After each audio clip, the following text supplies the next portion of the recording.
Pocket English Podcast from your pocket. Welcome back to Pocket English Podcast, where we learn real English for real life. Today, we are going to fix one of the most stressful, sweat-inducing moments you can have in a coffee shop. You take a sip of your morning coffee and instantly you know it is wrong. You ordered oat milk, but this is regular dairy milk, and your stomach drops. Do you just drink it and feel sick later, or do you march back up to the counter? I will confess, when I first moved abroad, I used to throw my wrong coffees in the trash outside because I was too terrified to tell the barista they made a mistake. By the end of this episode, you will have a simple, polite 3-step script to get your order fixed perfectly without sounding angry or rude. It is funny to look back on it now, but that feeling of panic is so real. You're standing there in a busy cafe, there's a long line of impatient people behind you, the espresso machine is making loud noises, you know you paid for a specific drink, but you also really do not want to be the difficult customer. Exactly. And for language learners, the biggest fear is that you will use the wrong words and accidentally sound aggressive. In many cultures, it is perfectly fine to be direct, but if you just walk up to an American or British barista and say, "You made a mistake," it feels very confrontational. Right. If you tell someone they made a mistake, they will naturally feel defensive. In English, especially in customer service situations, we use something called soft language. We want to solve the problem, but we want to protect the other person's feelings at the same time. So let's look at step 1 of our safety script. We call this the soft opening. Instead of pointing fingers and blaming the person, we blame the situation.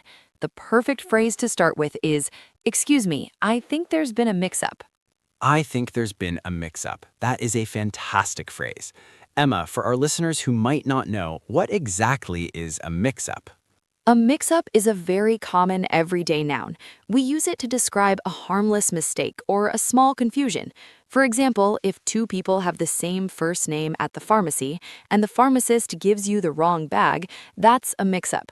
Or if I agree to meet you for lunch on Tuesday, but you wrote down Wednesday in your calendar, we had a mix-up about the date.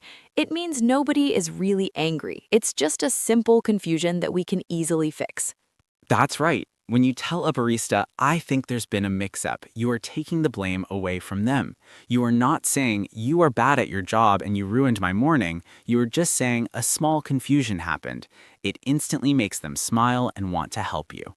Try saying it out loud right now wherever you're listening. "Excuse me, I think there's been a mix-up." Notice how calm and friendly that sounds. Now, once you have their attention, we move to step 2. Step 2 is stating the truth about your order.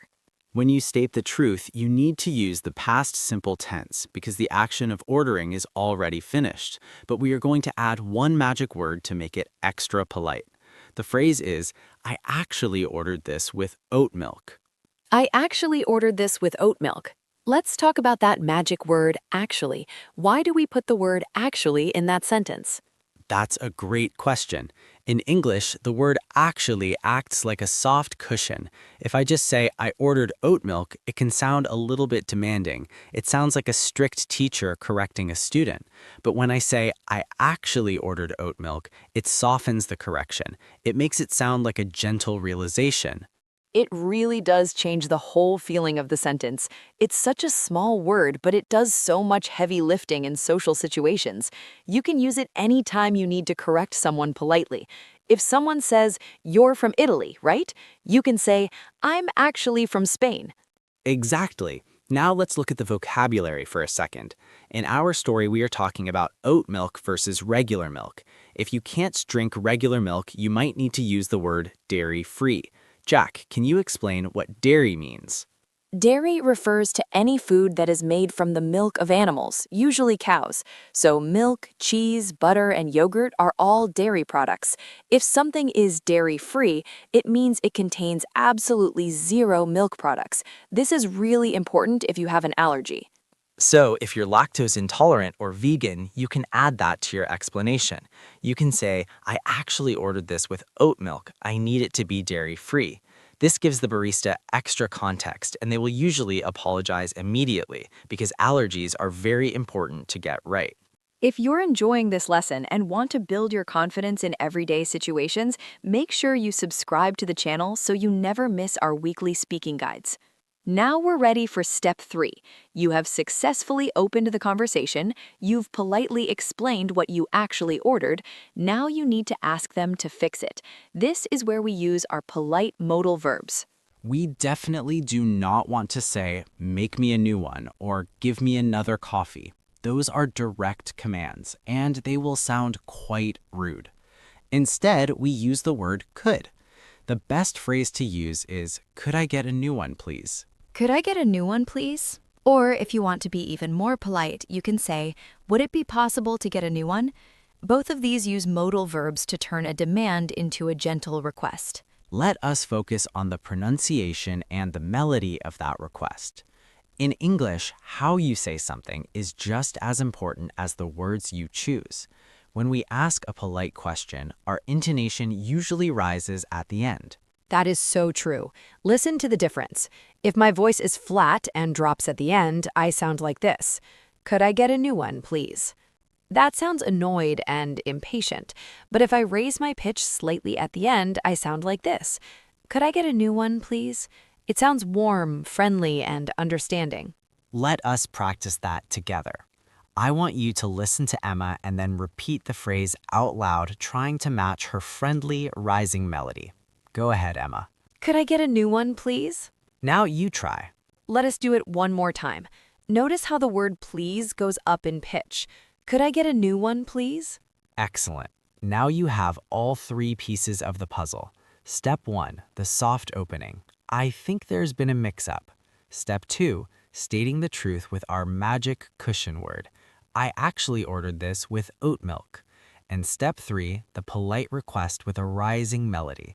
Could I get a new one, please? When you put them all together, you have a bulletproof script that will never offend anyone. But knowing the words is only half the battle. The real test is using them in real time when your heart is beating fast. So we are going to do a role play.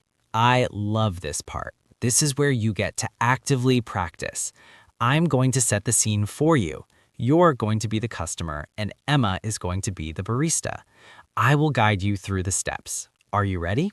Let us begin. You are standing at the counter. I call your name and slide a hot cup of coffee across the counter. Here's your vanilla latte. Have a great day. You take the cup. You take a sip. Oh no. It tastes like regular cow's milk, and you know you ordered oat milk. You take a deep breath and you walk back up to the counter. Emma looks at you.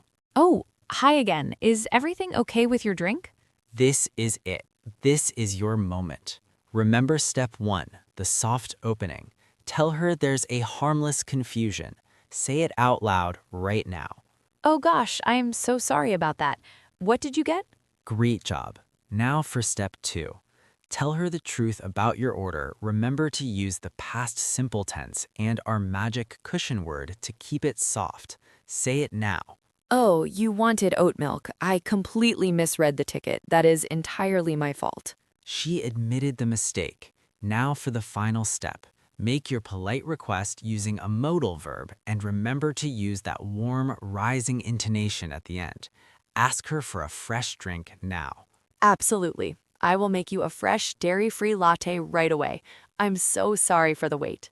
And just like that, you did it. You handled a stressful situation perfectly. The barista is happy, you're getting the correct coffee, and you didn't have to throw anything in the trash outside.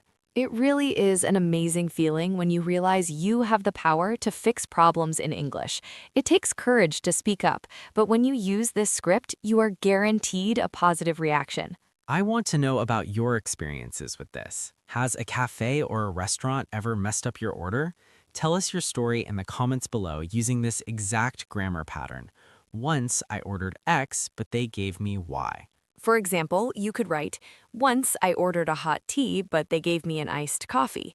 We read every single comment, and it's a wonderful way to practice your writing.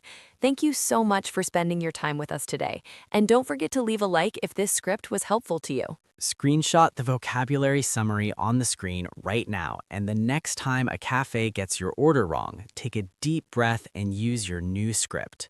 Keep practicing, stay confident, and we'll see you next time.